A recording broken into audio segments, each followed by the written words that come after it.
Glórias ao Filho de Deus, glórias ao Pai, glórias ao Espírito Santo.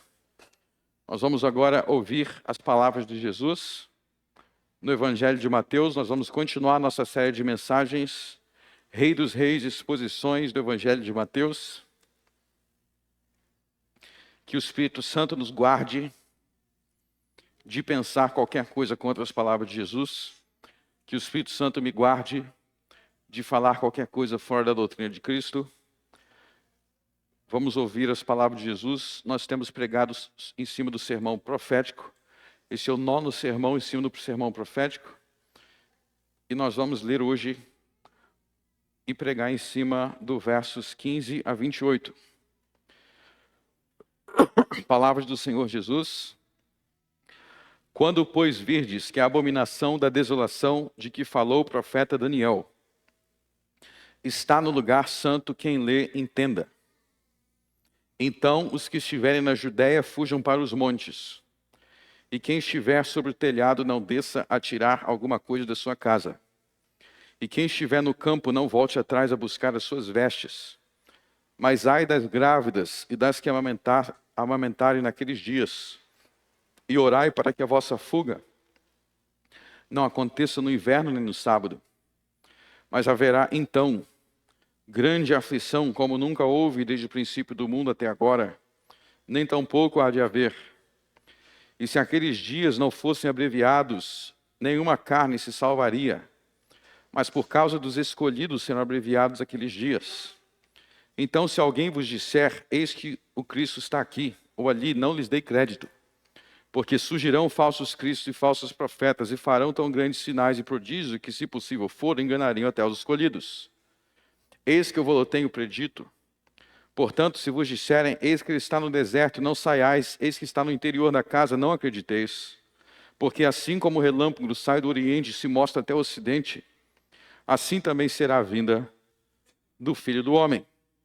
Porque onde quer que estiver o cadáver, ali se ajuntarão as águias. Deus seja louvado. Amém.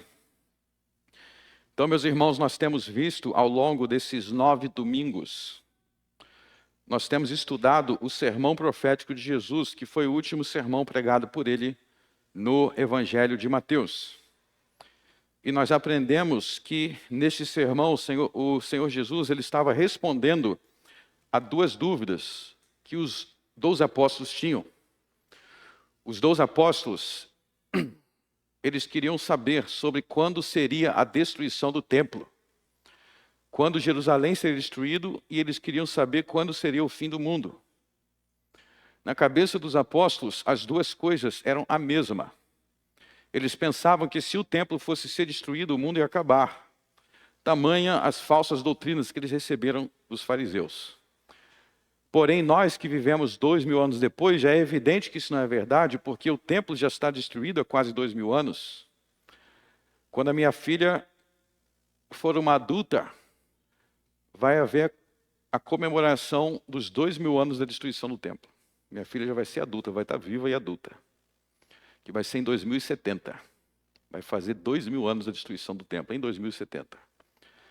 E por isso nós vimos que todas as profecias de Jesus, entre os versos 4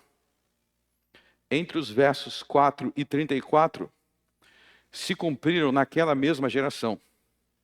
Se cumpriram no tempo dos apóstolos, como disse Jesus no verso 34. Em verdade vos digo que não passará essa geração sem que todas essas coisas aconteçam. Então aquela mesma geração, eles viram aquelas guerras, eles viram os terremotos, os apóstolos, eles viram as fomes, nós lemos sobre isso no livro de Atos, e eles cumpriram a missão de fundar a igreja no mundo inteiro, e até que chegou o tempo da vingança do Senhor contra aquela geração que perseguiu Jesus, que perseguiu os apóstolos, na destruição de Jerusalém, que foi quando o exército romano cercou Jerusalém, carregando seus abomináveis ídolos. E vocês lembram que o formato dos ídolos dos romanos eram águias. Eles carregavam ídolos em forma de águia, e por isso o Senhor Jesus disse no verso 28, onde estiver o cadáver. Quem é o cadáver? é aquela nação morta, Israel morta, uma nação morta. Aonde estiver o cadáver, ali se ajuntarão as águias. Os ídolos romanos cercando a cidade como águias se aproximando de um cadáver. E nós vimos, Senhor, nós já falamos várias vezes que naquela geração, o Senhor Jesus, ele se manifestou no céu com um exército de anjos. E todas as tribos da terra viram o Senhor vindo com as nuvens, acompanhado de anjos. E como diz o Apocalipse, ele enviou seus anjos com trombetas para punir aquela geração perversa. E assim Jesus confirmou que ele verdadeiramente ele é o profeta de Deuteronômio 28. Porque todas as suas palavras se cumpriram, tudo que ele disse que haveria de se cumpriu na época que ele disse que se cumpriria, naquela mesma geração. E diante dessas verdades, da infalibilidade das palavras de Jesus, de que se cumpriu o que ele disse em Mateus 10, antes que os apóstolos terminassem de evangelizar Israel. Mateus 16, antes que alguns dos discípulos morressem, antes da morte de muitos naquela geração. Mateus 23 virá sobre essa geração, diante do cumprimento dessas profecias, todas as profecias, até o verso 34, porque o verso 35 fala que o céu e a terra passarão, então isso ainda não aconteceu, o mundo ainda não acabou, e Jesus disse que ninguém vai saber quando que o mundo vai acabar. Daqueles dias, ninguém sabe o dia e a hora. Então, o fim do mundo, ninguém sabe. Mas a destruição de Jerusalém, eles saberiam que seria naquela geração, e pode surgir uma pergunta.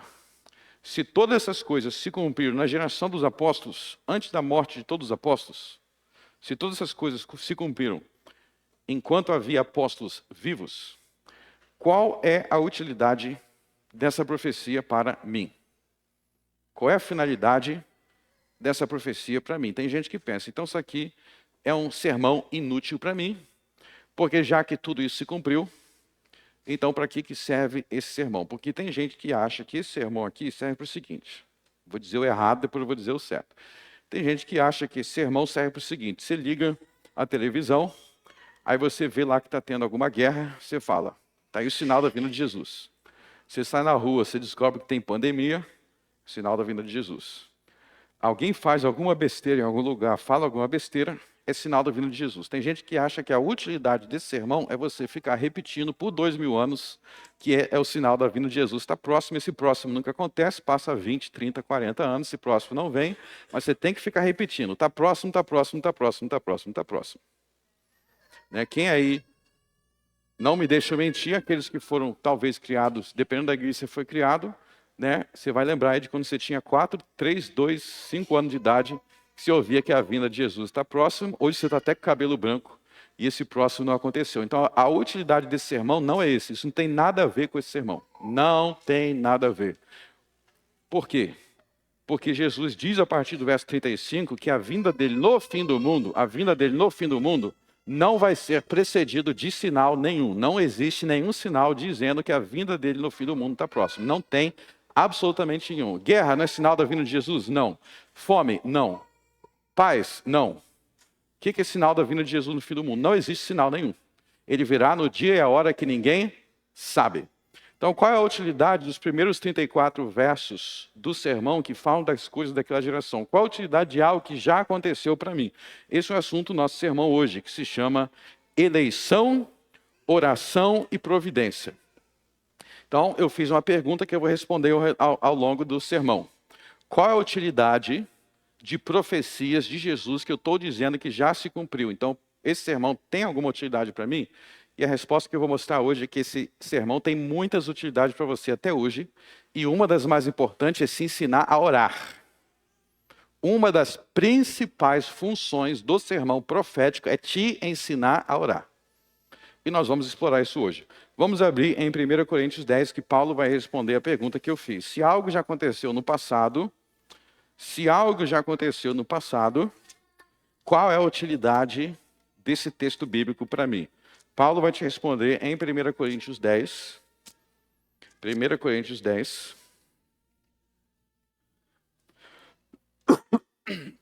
Então vamos lá.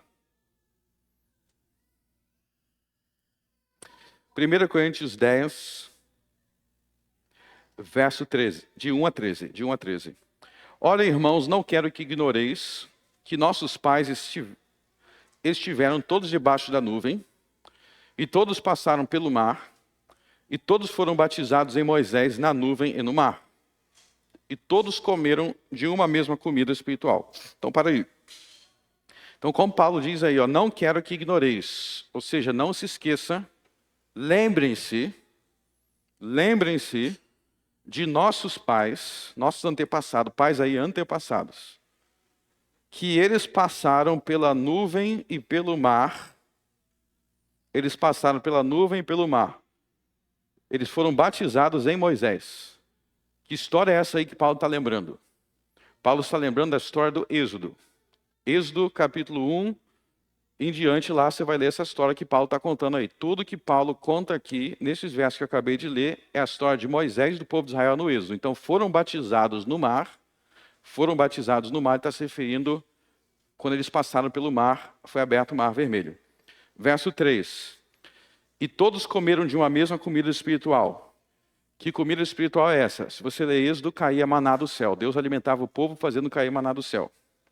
Verso 4. E beberam todos de uma mesma bebida espiritual, porque beberam da pedra espiritual que os seguia. Então lá em Moisés, lá em Êxodo, existe uma pedra de onde saiu água. Tem uma pedra lá que saiu água por um milagre, é um milagre de Moisés. Então Paulo está te contando a história do Pentateuco. Êxodo, Levítico, Números, Deuteronômio. Está te contando a história do Pentateuco. Antes de avançar, eu quero te fazer uma pergunta. Essa história que Paulo está te contando é um evento futuro ou é algo que já tinha acontecido? Qual dos dois? É algo que já tinha acontecido. Vamos continuar. Verso 5. Mas Deus não se agradou da maior parte dele, por isso foram prostrados no deserto. E estas coisas foram-nos feitas em figura, para que não cobicemos as coisas más como eles cobiçaram. Não vos façais, pois, idólatras, como alguns deles, conforme está escrito, o povo assentou-se a comer e a beber, e levantou-se a afogar. E não forniquemos como algum deles fornicaram, e caíram no dia 23.000. E não tentemos a Cristo como algum deles também tentaram, e pereceram pela serpente. E não murmureis como também alguns deles murmuraram, e pereceram pelo destruidor. Agora nós vamos ler todo mundo junto, o verso 11. 1, 2, 3. Ora, todas essas coisas lhe sobrevieram como figuras, e estão escritas para aviso nosso, para quem já são chegados aos fins dos séculos.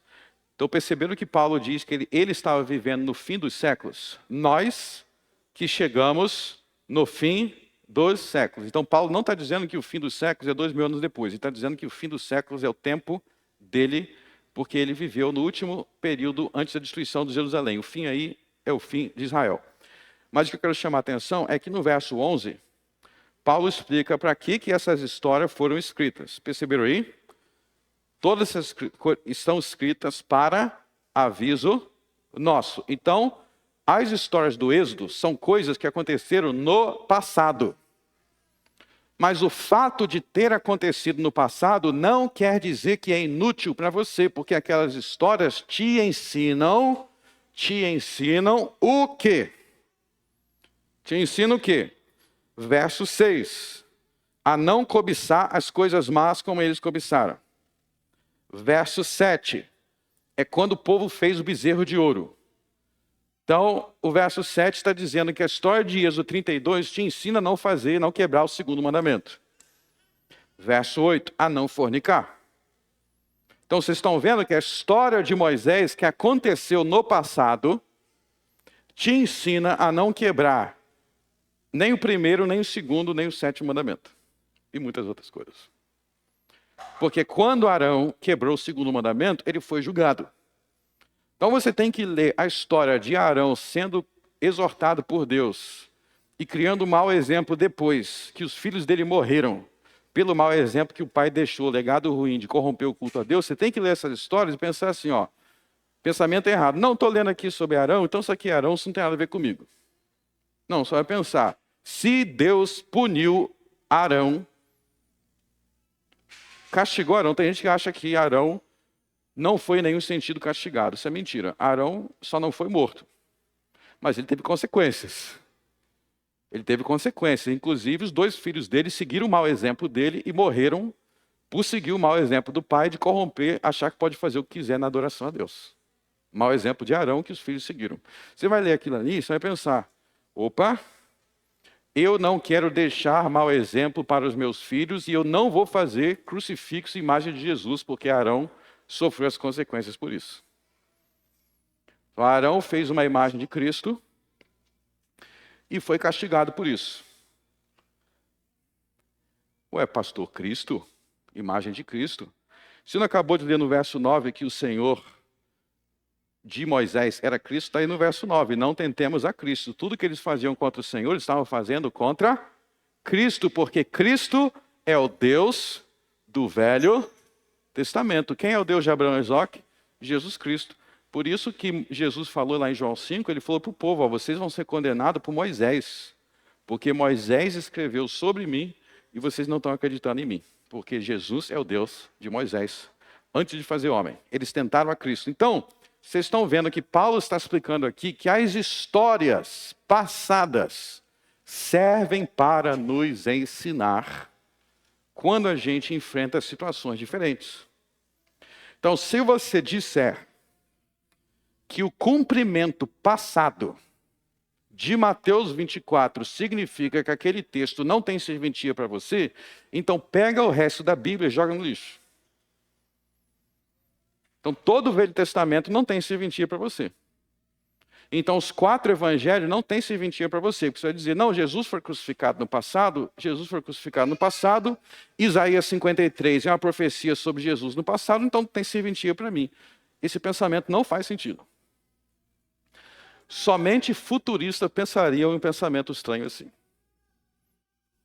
A Bíblia é cheia de profecias que se cumpriu no passado e continua a servir para você até hoje, porque naqueles cumprimentos Deus deixa exemplos, histórias para você aprender. Miqueias capítulo 5 diz que Jesus nasceria em Belém. Então, Jesus já nasceu em Belém? Já. Então Miqueias não tem serventia para mim. Que pensamento estranho isso. Pelo contrário, o cumprimento de profecias servem para embasar a sua fé, e é aí que vai ter serventia. Aí que vai ter serventia. Então, se o Apocalipse capítulo 1 até o capítulo 19 já se cumpriu tudo no passado. Não tem nada em Apocalipse 1 até o 19 que vai se cumprir no futuro. Apocalipse capítulo 1, verso 1, até a metade do capítulo 20, tudo já se cumpriu. Vai se cumprir mais alguma coisa? Nada. Então, como já se cumpriu, o Apocalipse tem serventia. Tem serventia. Sabe para quem que o Apocalipse não teria serventia? Se o Apocalipse não tivesse se cumprido ainda, então, por 2000 anos, o livro não servia para nada, porque ninguém tinha como entender aquele livro. Então, para os futuristas, por 2000 anos, o Apocalipse não serviu para nada, só vai servir para a última geração. Nós não cremos nesta besteira, porque nós cremos no que está escrito no verso 1 do Apocalipse. O que está escrito no verso 1 do Apocalipse? Que o Apocalipse foi dado para as 7 igrejas para mostrar as coisas que em breve hão de acontecer. Em breve, em breve. E sabe quando elas aconteceram? Em breve. E como elas aconteceram em breve, assim como a história de Moisés continua a me ensinar, a história de Davi continua a me ensinar, a história de Salomão continua a me ensinar, o Apocalipse continua a me ensinar. O Apocalipse não teria nada para me ensinar se ele fosse sobre coisas que ninguém viu por 2000 anos. Não aconteceu por 2000 anos. Aí não tem nada para me ensinar. É um monte de coisa misteriosa. Deve ser algum robô, o helicóptero que vai surgir há algum tempo aí que ninguém viu. Então vamos, meus irmãos, ler as Escrituras da maneira correta para que nós venhamos fazer aquilo que está em 1 Coríntios 10, verso 11. Estas coisas estão escritas para aviso nosso. E o que Mateus 24 nos avisa? Vamos voltar para Mateus 24. Vamos aprender com os nossos primeiros irmãos que tiveram que fugir da Judéia quando eles viram o abominável da desolação. Em primeiro lugar, esse trecho que nós acabamos de ler, onde no mês de maio do ano de 66, no mês de maio do ano de 66, Jerusalém foi cercado de exércitos pelo general Sérgio, e os nossos irmãos tiveram que fugir da Judéia. O que isso me ensina de prático agora? A primeira coisa é que Deus guarda a sua palavra. Então, vamos entender. Como assim Deus guarda a sua palavra? O que isso tem a ver com Deus guardar a sua palavra? Porque aqui, em Mateus 24, versos 15 em diante, quando esses irmãos estão fugindo da Judéia, Deus está guardando promessas que ele fez para 4 homens. Vou dizer o nome deles. Repita comigo: Abraão, Isaac, Jacó, Jeremias. Sabe o que Deus prometeu para esses homens, Abraão, Isaac e Jacó, e depois para Jeremias? Que a descendência deles nunca deixaria de existir. A descendência de Abraão nunca seria aniquilada completamente. Vocês estão vendo a palavra que Deus usa aí muito, Jesus usa muito aí no Mateus 24, no verso 24, escolhidos. Depois no verso 24, escolhidos. Então é o seguinte, por que a nação de Israel nesse capítulo está sendo destruída? Por que a nação de Israel está sendo destruída? Essa é a parte mais fácil. A parte mais fácil aqui é por que a nação de Israel está sendo destruída. A resposta é simples. Porque eles mataram Jesus e depois de matar Jesus, eles mataram os apóstolos. Ou seja, eles estão sendo destruídos por causa de seus pecados muito graves. Sabe qual a parte difícil? A parte difícil é, por que não foi destruído a nação inteira? Isso é a pergunta que Paulo faz lá na carta aos Romanos. Por que não foi como Sodoma e Gomorra? Quem sobreviveu de Sodoma e Gomorra? Quem sobreviveu daquela nação? Ninguém, não sobrou ninguém, nem Ló, porque Ló não era de Sodoma. Ló não era de Sodoma. Os sodomitas mesmo morreu todo mundo. Por que Deus não matou todos os israelitas? Paulo vai responder isso na carta aos Romanos, dando a mesma resposta de Jesus, onde ele vai citar Isaías dizendo: Senhor, se o Senhor não tivera deixado um remanescente, seríamos como Sodoma. Isso está escrito em Isaías 1 e Paulo cita na carta aos Romanos.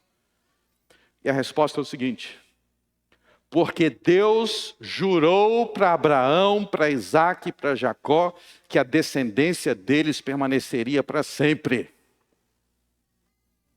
Então, se Deus não salvasse um remanescente de Israel, se não tivesse os judeus justos, crentes, sendo poupados da destruição, Deus estaria mentindo para Abraão, Isaac e Jacó. Então, esse texto te ensina a confiar em Deus. Porque se Deus prometeu que Israel nunca deixaria de existir como nação, ele não poderia matar todo mundo. Leia novamente as palavras de Jesus. Se aqueles dias, verso 22, não fossem abreviados, nenhuma carne se salvaria. Mas por causa dos escolhidos.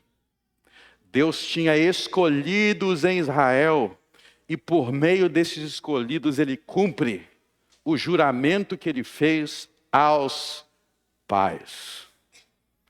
Tudo que Deus jura, Ele cumpre.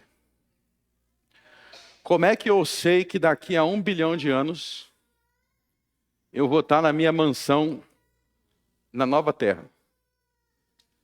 Eu vou estar na eternidade com Jesus e com vocês, nós vamos estar lá. Como é que eu sei disso? Eu sei porque Deus não é mentiroso. E Jesus me prometeu: todo aquele que vier até a mim, de maneira nenhuma o lançarei fora. Cadê esses povos que você lê na Bíblia? Sabe os edomitas? Lembra dos edomitas, descendentes de Esaú? Os edomitas eram descendentes de Esaú. Vocês já viram algum edomita por aí? Vocês conhecem a nação de Edom? Por que que os descendentes de Edom, de Esaú, os descendentes de Esaú, não existem mais como uma nação? O que que Deus falou para a mãe deles? Amei a Jacó e odiei Esaú. Deus escolheu Jacó para dele usar de misericórdia. Os descendentes de Jacó existem até hoje. Os descendentes de Esaú, está escrito em Malaquias, que eles seriam destruídos. Aí você vai perguntar: que estranho, Deus destruiu a nação? Isso não é estranho, essa não é a parte estranha, essa é a parte fácil. Deus destrói e julga os homens por causa de seus pecados. O que que tem de injusto sobre isso?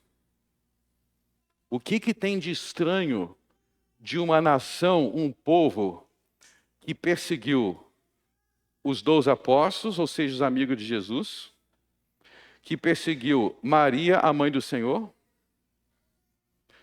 que perseguiu Diácono Estevão, que estava lá ajudando as viúvas, e eles apedrejaram ele enquanto ele estava ajudando as viúvas. O que que tem de estranho de Deus destruir uma nação de assim? Meus irmãos, o estranho não é Deus se irar contra Esaú. O que você tem que se perguntar é por que que Deus teve misericórdia de Jacó. Essa é a parte estranha. A parte estranha não está em Deus julgar. O que deve nos causar estranheza está em Deus usar de misericórdia, porque a misericórdia vem sobre uma multidão de pecados. Então vamos entender como é que isso funciona. Vocês viram aí em Mateus 24 que Deus tem os seus escolhidos. Vocês viram aí que Deus tem os seus escolhidos? Alguns pensam assim, todos são escolhidos de Deus. Então você não concorda com Jesus. Você já viu alguém dizer todos são escolhidos de Deus? Como é que todos podem ser escolhidos de Deus? Se Jesus diz no verso 24, surgirão falsos cristos e falsos profetas e farão tão grandes sinais e prodígios que, se possível for, ou seja, não é possível, enganariam até os escolhidos. Se todos fossem escolhidos, então ninguém seria enganado. A ideia de escolhido já pressupõe que alguns são e alguns não são. Você vai falar, por que Deus não escolheu a todos? Então vamos voltar um passo, que vai ser simples de entender. Romanos capítulo 3, todos pecaram e destituídos estão da glória de Deus. Pôncio Pilatos condenou Jesus à morte. Vocês acham que isso é algo grave ou algo tranquilo? Herodes matou todas as crianças de 2 anos para baixo de Belém. Eu quero entender por que é injusto Deus mandar esses desgraçados para o inferno. O que tem de injusto de Deus falar assim, eu não quero escolher Herodes? Por que isso é injusto? Então vamos entender aqui claramente. Aqueles que Deus não escolheu, é justo que eles não sejam escolhidos. Porque não ser escolhidos quer dizer que Deus escolheu imputar e condenar os seus pecados. Então, aqueles que não foram escolhidos para salvação, é porque Deus, vou falar no mais claro possível, Deus falou assim: eu não vou perdoar Herodes pelos bebês que ele matou em Belém. Eu quero saber por que isso é injusto Deus falar isso. É o que Paulo vai falar. A injustiça da parte de Deus, Romanos 9, o pessoal vai falar: Paulo, esse negócio de Deus escolher não está sendo injusto. E Paulo vai falar por que vocês estão questionando a justiça de Deus, se esses que Deus rejeitou são vasos de perdição, que Deus tem que suportar. O que é suportar? Vamos falar em português mais atual. Deus teve que aturar a presença de Herodes na terra. E é injusto que ele mande Herodes para o inferno? Eu estou falando de um pecado dele, sem contar os outros, né? Sem contar os outros. Então, Deus não escolher alguém para salvação é justo. Porque todo mundo que Deus não escolhe para salvação, merece a condenação. E aquele desgraçado Judas Iscariotes, que Jesus deu a ele, Jesus deu a Judas Iscariotes poder para curar enfermos e ressuscitar mortos. Judas Iscariotes ressuscitou mortos, ele viu Judas Iscariotes impunha as mãos, ele ressuscitou mortos pelo poder que ele recebeu de Jesus.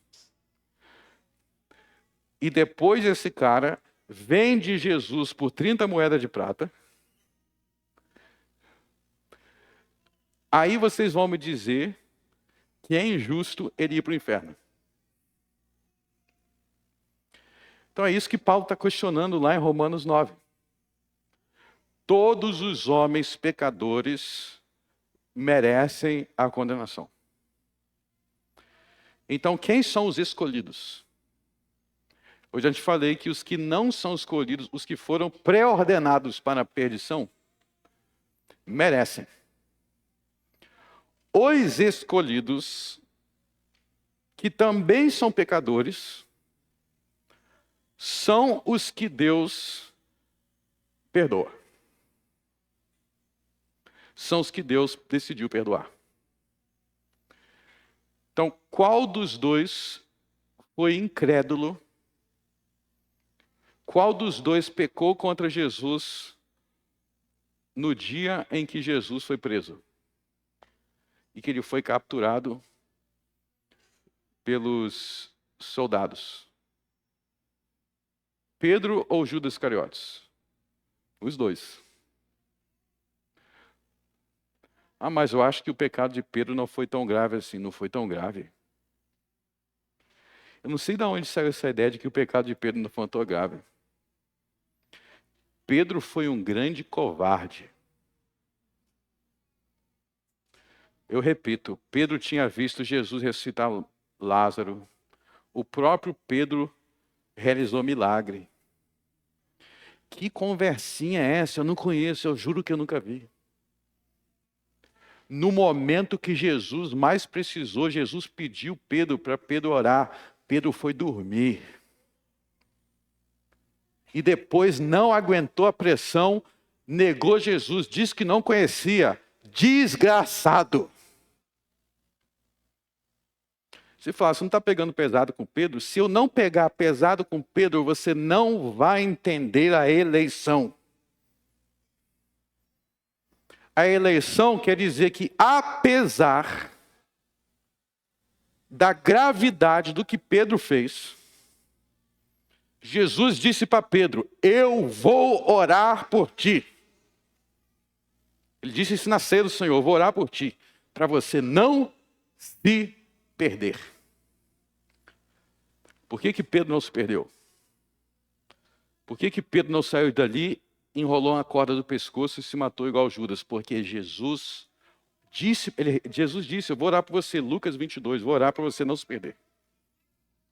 Porque Pedro foi escolhido para ser perdoado. Então qual dos dois pecou? Judas Ou Pedro, os dois. Os dois pecaram. Quando Judas foi condenado, Deus fez alguma injustiça ao condenar Judas? Nenhuma justiça. Então a grande questão não é por que Judas foi para o inferno. A grande questão é que amor é esse de Jesus por Pedro. Que Deus escolheu perdoar Pedro. Essa escolha é uma escolha de graça. Se você não entender que a sua salvação é por graça, se você não entender que é por graça, você não vai entender a eleição. A pergunta não é, por que ele não escolheu Judas? Gente, o próprio Judas escolheu ser um bandido. Entender que Judas escolheu ser um bandido. A pergunta é por que ele perdoou Pedro? Porque Pedro fez algo muito grave. Então a grande questão não é por que bandido está indo para a cadeia. Bandido tem que ir para a cadeia. Que pergunta é essa? A pergunta é por que nós fomos perdoados. E a resposta é porque o amor de Deus é muito grande. Já tinham parado para pensar que Mateus 24 está ensinando tudo isso? Porque todos esses que fugiram da Judéia, o que Jesus disse? Eram os escolhidos. Sabe quem estava nesse grupo de escolhidos aqui? Nós sabemos o nome de muitos deles. Muitos eram ex-prostitutas, ex-adúlteros. Não eram esses os membros da igreja da Judéia? Zaqueu, você lembra de Zaqueu? Foi isso que Zaqueu reconheceu. Zaqueu falou assim, estou entendendo agora. Eu estou entendendo agora que eu era ladrão, eu era corrupto, eu era um cara corrupto.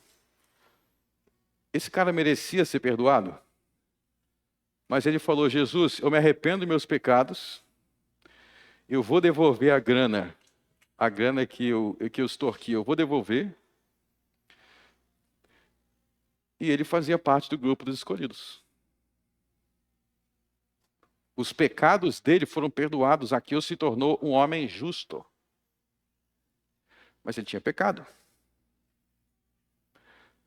Se Deus falasse assim, Zaqueu, não quero saber de você não. Tu já queimou muito filme. Não seria injusto. Jesus perdoou ele. Esse perdão de Zaqueu que fez ele se tornar um novo homem, um homem justo, não era mais ladrão, se chama graça, misericórdia. Você não pode falar assim, Deus me perdoou porque eu mereço. Não, Deus perdoa porque Ele é gracioso. Não existe isso, eu sou perdoado porque eu mereço. Não, perdão é graça, é misericórdia. Esses são os escolhidos. São os que são alcançados pelo perdão de Deus, como Zaqueu. E são transformados pela sua graça. Esses são os escolhidos. Você não pode dizer que aqueles que não se arrependeram fizeram parte dos escolhidos. Por que eles eram escolhidos sem arrependimento? Que escolhido é esse? Isso não existe na Bíblia. Judas Iscariotes nunca se arrependeu de nada. O apóstolo Pedro se arrependeu. Então tira da sua cabeça esse negócio que você vai falar, todo mundo é escolhido. Não interessa se é Judas Iscariote, se é Herodes, se está matando criança. Esse raciocínio é totalmente antibíblico. Todo mundo é filho de Deus. Herodes era filho de Deus quando ele estava mandando matar criança de 2 anos para baixo em Belém. Que filho de Deus é esse? O que a gente leu aqui no Apocalipse sobre essas pessoas? Eles não fazem parte do grupo dos eleitos, por isso que eles têm esse comportamento. Como é que eu sei se eu faço parte do grupo dos eleitos? O apóstolo Pedro fala sobre isso. Você se arrepende de seus pecados? A sua fé é verdadeira? É assim que você sabe. Eu sou escolhido porque eu quero, porque todo mundo é filho de Deus. Esse pensamento não vem de Jesus. O pensamento correto é: eu sei que eu faço parte do grupo dos escolhidos e não do grupo dos rejeitados, porque eu tenho as características de quem faz parte desse grupo. Simples assim. Então essa é a primeira coisa que Mateus 24 nos ensina para nós hoje. É a fidelidade da eleição divina. Deus fez um juramento a Abraão e 2000 anos depois ele continua a cumprir o que ele jurou. Ele falou: Abraão, sua nação nunca vai ser destruída. Ele não falou que ninguém seria condenado. Ele disse que daquela descendência não seria completo. Ele guardou a promessa por meio do remanescente. Vocês percebem que na Bíblia Deus guarda promessas distantes, que ele fez há séculos atrás. Ele prometeu Isaías 7, da virgem vai vir o Cristo. Séculos depois, nasceu Jesus da Virgem Maria. Então, quando você lê Mateus 24, uma das formas de te ensinar é: olha como Jesus guarda suas promessas. E a segunda coisa que eu vou enfatizar, que tem a ver com a eleição, é que Mateus 24 vai ensinar. Deus atende às orações dos seus escolhidos. A doutrina da eleição, da escolha divina, nós vamos ver agora, é a razão para as nossas orações serem atendidas. Olha só a ênfase que Jesus dá na oração.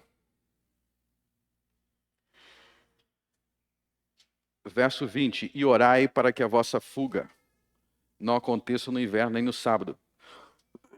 Então, deixa eu recapitular aqui uma coisa. Isso que a gente vê em Mateus 24, dos versos 4 a 34, é um grande livramento de Deus dos apóstolos e da igreja primitiva em face à tribulação que eles enfrentavam, e o meio de Deus livrá-los daquela tribulação foram as orações. Eu vou repetir. Quando a igreja do primeiro século, do tempo dos apóstolos, enfrentou, conforme o verso 21, a maior tribulação que já existiu na história do mundo, antes dela nunca teve maior, nem depois haverá, o que prova que em 2025 não vai haver. Quando a igreja passou pela maior tribulação possível, no primeiro século, naquela geração, com os apóstolos vivos, qual foi o meio de Deus de socorrê-los naquela tribulação? Orações. Se isso aqui não te animar para orar, eu não tenho mais nada a dizer para te animar para orar. Como Tiago, apóstolo Tiago, filho de Alfeu, deixa claro no final da sua carta. A vinda de Jesus nas nuvens do céu, acompanhado por um exército de anjos. Se você estivesse lá, em Jerusalém, em Belém, na Judéia, no mês de maio do ano de 66, você ia ver Jesus vindo com as nuvens, o exército do céu. Você ia ver. Eles viram.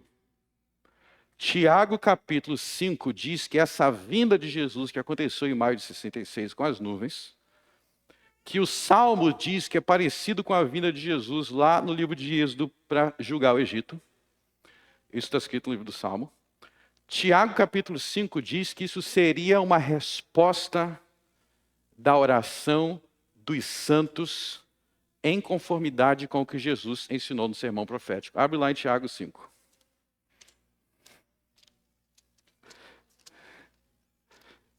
Tiago capítulo 5.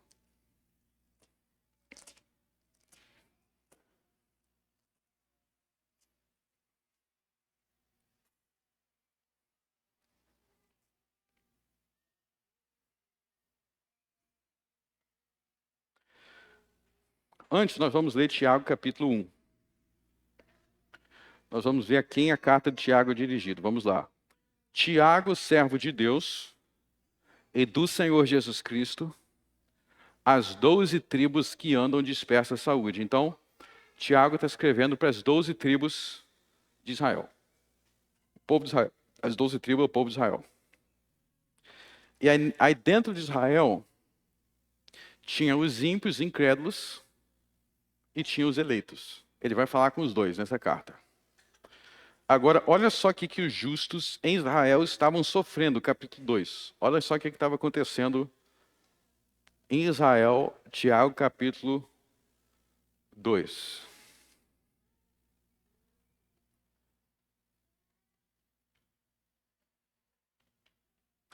Verso 1. Meus irmãos, não tenhais a fé do nosso Senhor Jesus Cristo, Senhor da glória, em acepção de pessoas.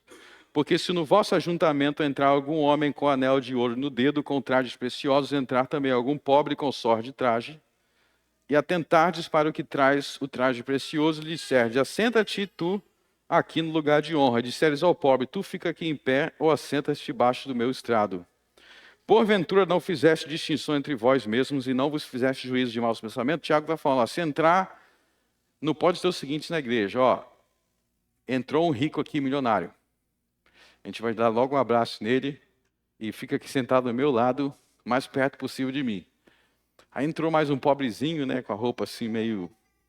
Aí você fala, fica o mais longe possível, senta aí no chão. Fica aí sentado no chão. Tiago falou, não, se vocês fizerem isso, maltratar os pobres na igreja, vocês vão ter que se ver com Jesus. Vocês vão ter que se ver com Jesus. Aí Tiago vai fazer uma pergunta. Tiago fazia a pergunta. Verso 6, mas vós desonraste o pobre. Porventura não vos oprimem os ricos e não vos arrastam aos tribunais? Porventura não blasfemam eles do bom nome que sobre vós é invocado? O que Tiago está dizendo aí? Essa perseguição que vocês sofrem, quem vem te perseguir? Esses fariseus aí em Israel, que vem querer te perseguir, arrastar para o tribunal, humilhar a tua família, eles são pobres ou eles são ricos? Tiago está perguntando, são os ricos que te perseguem, que perseguem a igreja em Israel. Então, conforme a profecia de Jesus, aqueles ricos de Israel, os fariseus, saduceus, aqueles homens ricos, sacerdotes, estavam perseguindo a igreja, e isso se cumpre em Tiago. Então está tendo em Tiago, no tempo de Tiago, uma perseguição contra a igreja de Israel. As 12 tribos estão sendo perseguidas. Agora vamos para o capítulo 5. Capítulo 5.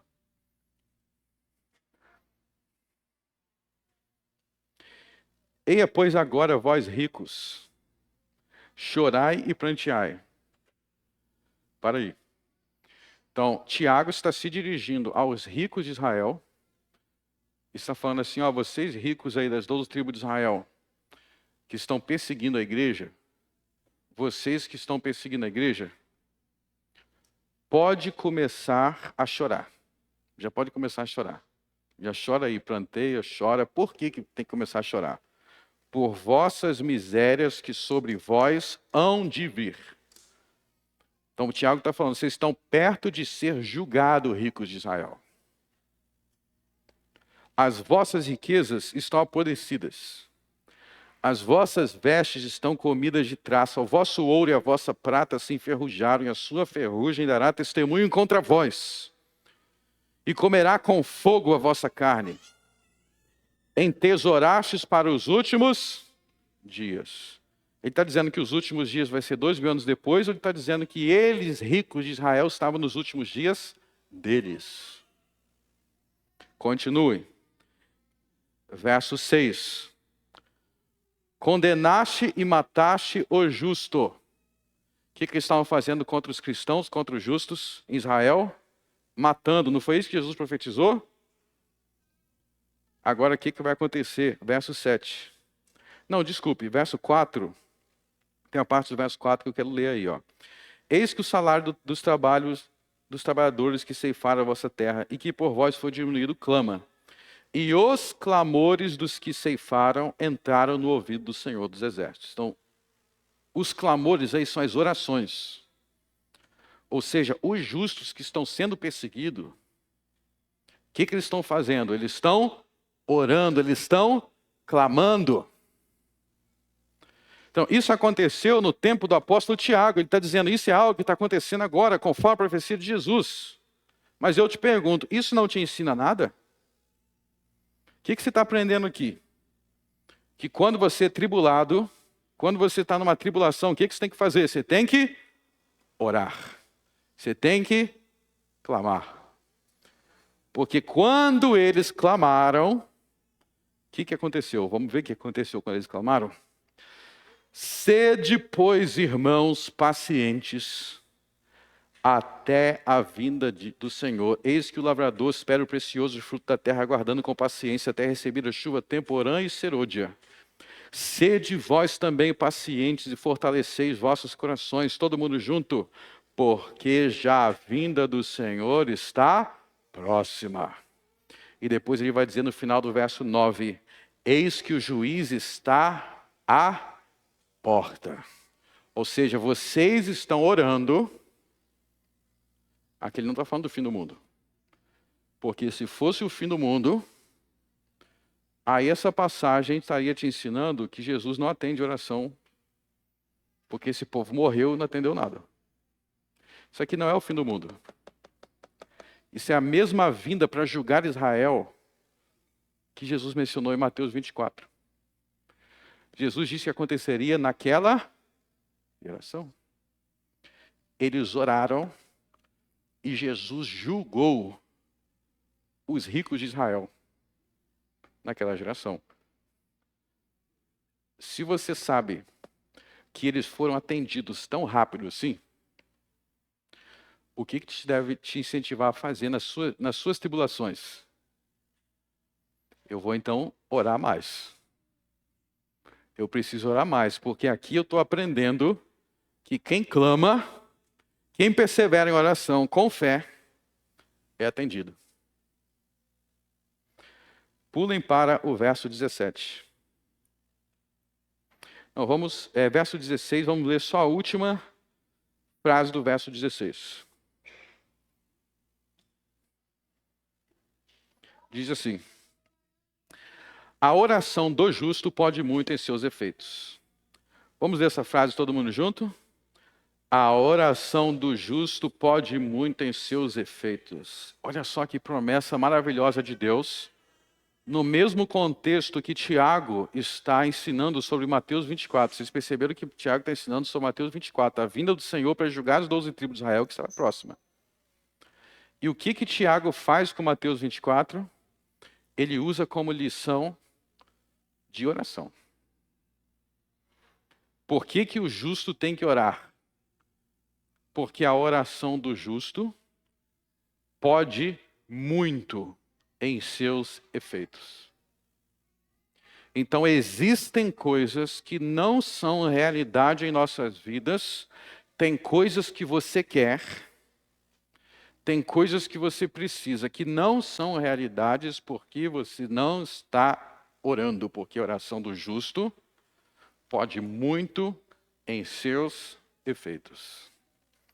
Ele vai dar até um exemplo, verso 17. Esse exemplo aí já vai refutar que quem pensa que só vale o que vai acontecer no futuro. Porque ele vai dizer assim, Elias era homem sujeito às mesmas paixões que nós. E orando pediu que não chovesse, e por 3 anos e 6 meses não choveu sobre a terra. E orou outra vez, e o céu deu chuva, e a terra produziu o seu fruto. A terra produziu o seu fruto. E aí, ele está citando Elias. Ele está citando Elias. E existe a tentação de você pensar aqui, não, essa história aqui, aliás, está lá no livro dos reis, tá? Isso que ele está contando aqui está lá no livro dos reis do Velho Testamento. Existe a tentação de você pensar assim, isso aqui é Elias, mas Elias era um profeta. Então ele foi atendido porque ele era um profeta. É verdade que Elias era um profeta. Mas oração é só para profeta? Oração é só para profeta? O que é só para profeta? Só para profeta é profetizar. O nome já diz, profeta. Então, se você não é profeta, você não vai profetizar. Mas quando Elias ora, oração não é só para profeta. Então, a oração dele é um exemplo para todos nós. Por isso que ele prefacia o que ele diz no verso 17, Elias era homem sujeito às mesmas paixões que nós. O que quer dizer que ele é sujeito às mesmas paixões que nós? Que ele também era pecador. Ele não era um Deus. Ele não era o super-homem. Ele também era sujeito. Vocês não lembram de Elias lá na caverna de com medo da rainha, dizendo assim, ó, eu quero morrer logo, me mata logo, Deus. Acabou, me mata logo. Uns papos esquisitos, depressivos. Por quê? Porque ele também era pecador. Mas quando ele se entregou à oração, de tal forma as suas orações foram atendidas que teve influência até sobre o clima. Até sobre o clima. Eu nunca mais me esqueço uma história que me contou o reverendo Joe Marcraft. Ele me contou de uma história na Geórgia. A Geórgia estava passando por uma seca. Estava uma seca de um tempão sem chover. O estado da Geórgia é um estado no sul dos Estados Unidos.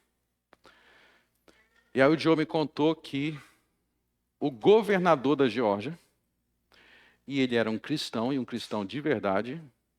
Olha só que bom você ter um governador que é cristão de verdade. Ele apareceu na televisão, rede nacional, e ele falou, eu sou cristão, eu creio na Bíblia, então eu vou fazer aqui uma oração na televisão, ao vivo, para todo mundo ouvir. Eu vou fazer uma oração para Deus mandar chuva. E quem quiser jejuar comigo, eu sou cristão, quem quiser jejuar também, pode jejuar também. E no dia seguinte, começou a chover. No dia seguinte que ele apareceu fazendo essa oração.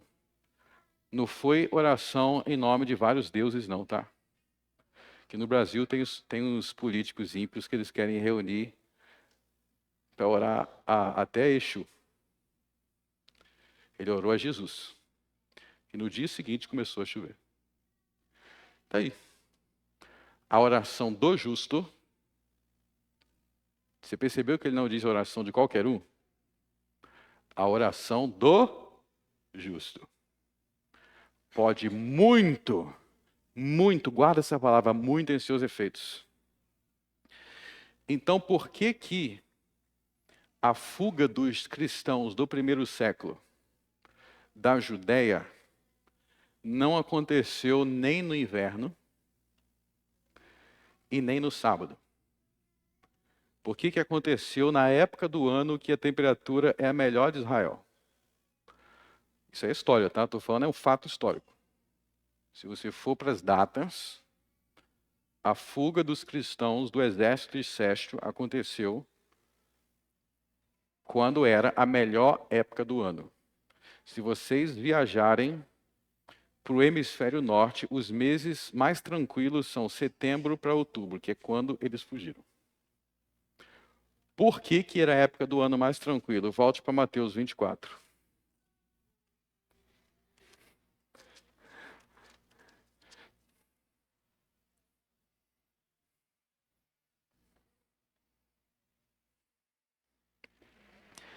Por que não aconteceu no mês de janeiro, que é a época mais fria? Inverno. A resposta está no verso 20. Porque os escolhidos de Israel oraram a Deus para que não fosse nem no inverno nem no sábado. Ou seja, eles oraram para que Deus facilitasse a fuga. Você sabe uma coisa que eu faço? Uma coisa que eu faço quando eu estou passando por algo que eu preciso de uma resposta de Deus. Eu estou sentindo que de repente minha fé está meio fraquejando. Eu estou sentindo que eu estou ali meio ansioso, meio agoniado. Uma das coisas que eu faço é a mesma coisa que Jesus fez quando ele estava sendo crucificado. Qual foi uma das coisas que Jesus fez quando ele estava sendo crucificado? Salmo 22.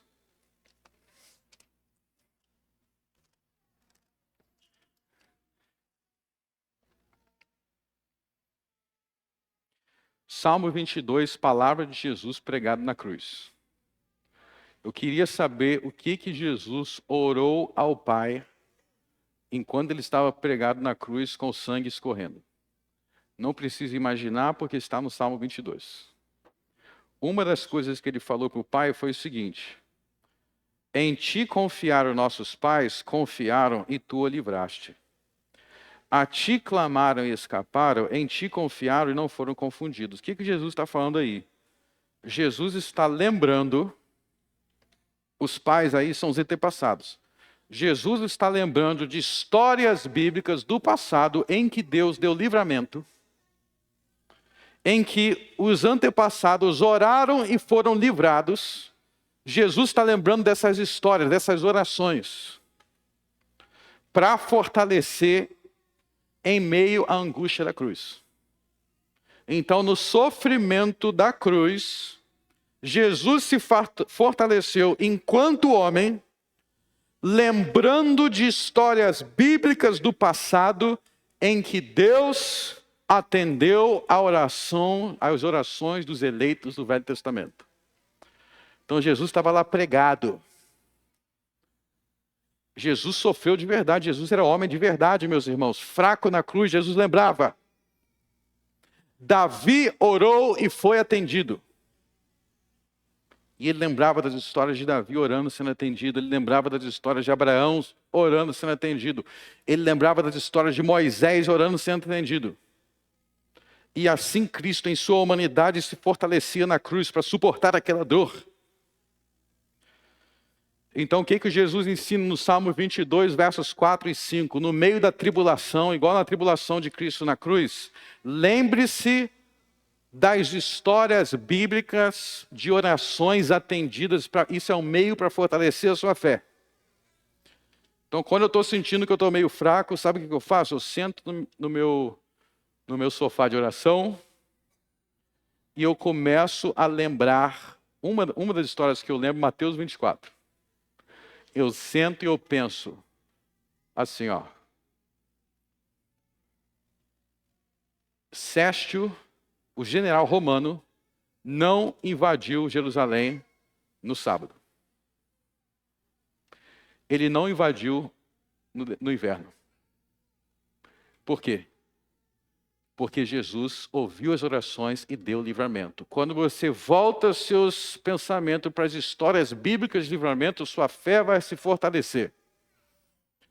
Eu penso, quando Davi estava cercado de exército, ele não foi destruído porque ele orou. Quando Moisés estava diante do Mar Vermelho, ele não foi destruído porque ele orou. Comece a trazer à lembrança essas histórias, que você vai ver a sua fé aumentar. Sua fé vai aumentar. Você vai lutar ali com a incredulidade, você vai lutar trazendo essa história à mente.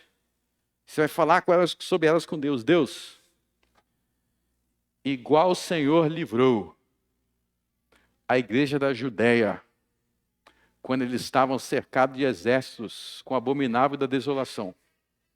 Quando havia águias cercando o cadáver. E tu deste livramento aos seus escolhidos. Me livre agora, eu não sei como, mas eu vou ser liberto.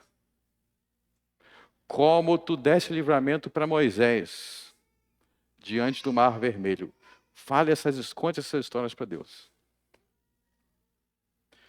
Vocês estão vendo como que entender o cumprimento de Mateus 24 te dá um monte de ferramentas que você não teria se você ficar só jogando tudo para o futuro? Você aprende a orar e a confiar com base nos atos de Deus no passado. Eu espero que você medite nessas coisas em casa e que nessa semana você ore mais, com mais fé do que na semana passada. Que Mateus 24 seja um trampolim para te tornar alguém que ora com muito mais fervor. Eu sei em quem oro. Eu sei quem é meu Deus, em quem eu confio. É o Deus que livrou a igreja, não permitiu que a igreja fosse destruída, mesmo quando eles estavam cercados de exércitos. É nesse Deus que eu confio. Vamos orar. Altíssimo Deus, obrigado por todas as orações já atendidas ao longo da história. Que nós venhamos ter em nossos corações todas essas histórias de orações atendidas, para que nós venhamos lembrar delas e enchermos de fé no momento da tribulação. Que nós venhamos aprender a lidar com a tribulação, não com ansiedade, não com nervosismo, nem com nenhum outro método carnal, mas invocando o nome do Senhor, que opera maravilhas. No nome dele eu oro. Amém.